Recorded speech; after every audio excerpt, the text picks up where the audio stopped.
The Legend of Korra was the sequel to Avatar The Last Airbender, one of the greatest animated shows ever created. With such a legendary status to live up to, Korra was fighting an uphill battle from the start. The Legend of Korra delivered high-quality action sequences, thorough world building, and refreshing new concepts, but it ultimately failed to live up to an, albeit nearly unattainable, standard established by its predecessor. Let's delve into what made this show great: the fights. While The Last Airbender had traditional, almost dance-like battles, Korra gave us an entirely different style of fights. Taking inspiration from the pro-bending arena combat, this show used quick, shortened movements in order to get the upper hand on their opponents. Earthbenders no longer took wide, long stances. Rather, they stood upright and fired chunks of rock at high speed. Firebenders hurled flames in streaks, not in long motions. Waterbenders and airbenders adopted offensive measures as well, making the action sequences in the show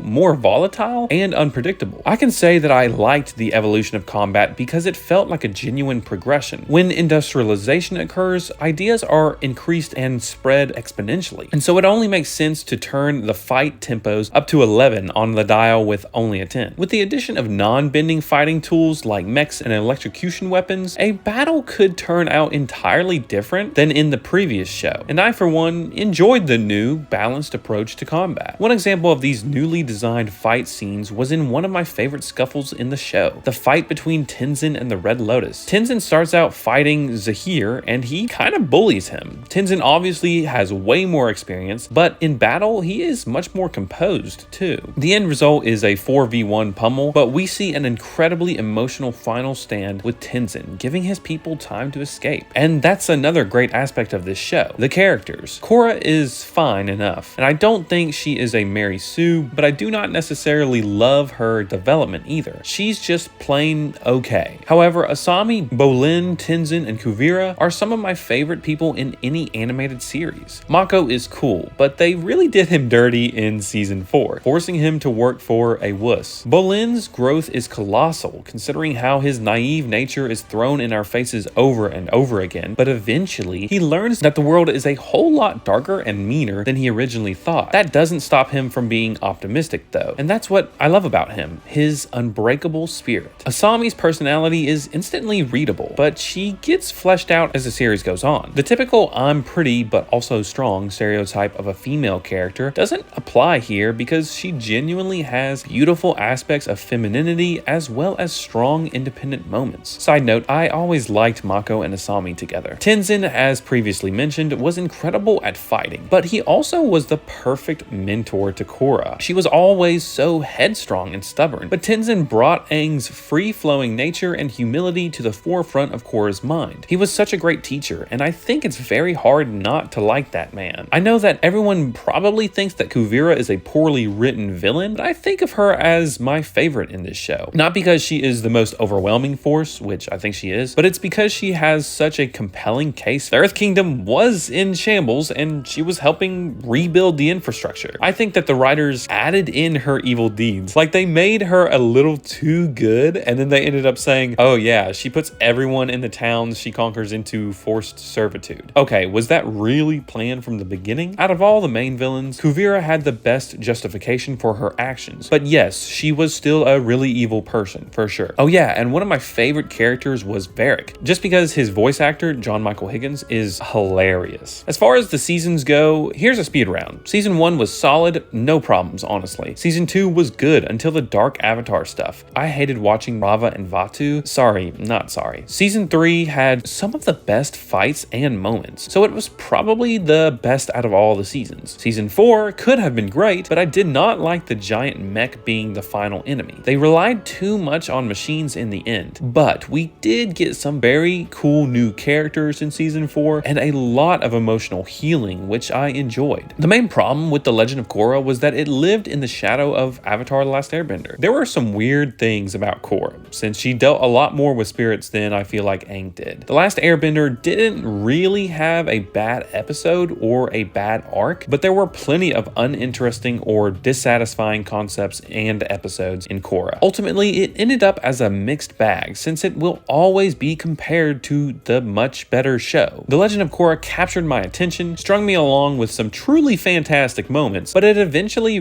reared some ugly faces, particularly in season 2. On a scale of 1 to 10, it deserves a 7, which is good, but it is nowhere near the 10 out of 10 masterpiece that is Avatar The Last Airbender. Check out the top right hand corner for my Avatar The Last Airbender review.